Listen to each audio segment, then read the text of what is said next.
தொண்டர்களாம் புடைசூழ தொழுது கரத்தோடு நீரும் கொதித்த கோலன்னு ஆரம்பிச்சார். தொழுது கரத்தோடு இங்க எப்படி முடிக்கிறாரு பாருங்க அந்த இடத்த. தொழுது அணைமுற்ற ஆண்ட அரசுன்னார்.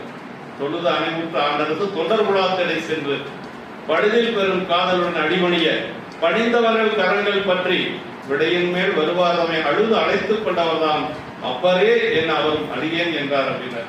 இதுக்கு பிரமாணம் அதுதான். 20-25 கிலோமீட்டர் தொலைவு ஒரு வயசானவர் கையை மேல வச்சுட்டு போக முடியுமா அப்படின்னா போயிருக்கிறாரு. அதான் சிதம்பரத்திலிருந்து சீர்காழி வரைக்கும் கையை கீழே போடாம போயிருக்கிறார்.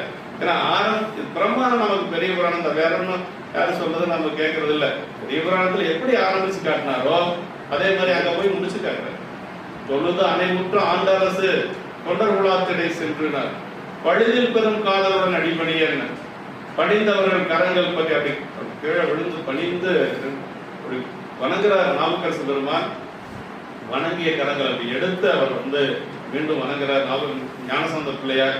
பணிந்தவர்கள் கரங்கள் பற்றி அப்படியே அழுது அழைத்துக் கொண்டவர் தான் அப்பரே.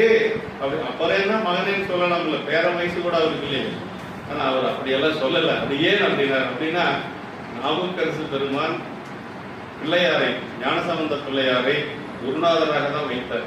இது பல இடங்கள்ல பிரமாணம் இருக்கு, அதையும் சொல்ல முடியும். இதே 3வது சந்திப்புல என்ன சொல்றாரு அப்படின்னா, 3வது சந்திப்பு திருப்பூந்துரு, இது முதல் சந்திப்பு. 2வது சந்திப்பு புகழூர், 3வது சந்திப்பு திருப்பூந்துருத்தி. திருப்பூந்துருத்தியில அவர் ஞானசம்பந்த பெருமான் வருகிறார்.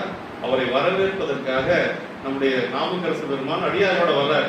அப்ப என்ன சொல்லிட்டு வர்றார் அப்படின்னா, அந்த சூலாமணியார் பூந்துருத்தி கணித்தாக வந்தருளும் பெருவார்த்தை வாகீச கேட்டவழி நந்தம்மை உடையவரை நாம் எதிர் சென்று இறைஞ்சுவது முந்தையவனை பயன் என்று முகமலர் அகமலர்ந்தார் அப்படின்னார். உடையவர்னா